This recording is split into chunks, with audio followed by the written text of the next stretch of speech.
Si Hayabusa, walang alam sa mundo kundi magtrabaho, umuwi at matulog. Simple lang ang buhay niya o siya lang ang nag-iisip na ganon. Pumasok si Hanabi, ang babaeng hindi naman kailangang pumunta sa convenience store pero pumunta pa rin. Isang tingin lang, tapos parang tumigil ang oras para sa kanya. Hindi niya ito inasahan.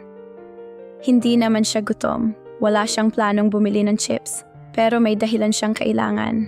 Kahit pa gawa-gawa lang. Sabi nga nila, pag gusto, may paraan. At si Hanabi, laging may paraan.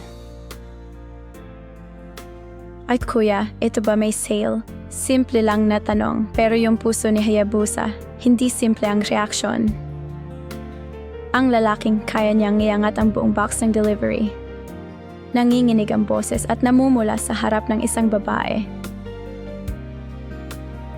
Isang oras na siya doon, hindi pa rin umalis. At si Hayabusa, napansin na niya, imposible namang hindi mapansin. Para sa'yo, ikaw kasi parang pagod na pagod.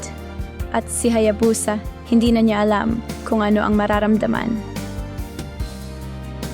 Sinabi niya sa sarili, huwag, mahirap siya, iba ang mundo nila. Pero habang nakatayo siya sa gabi na iyon, paano mo sasabihin ng huwag kung ikaw mismo ay nagsisimula ng sumuko?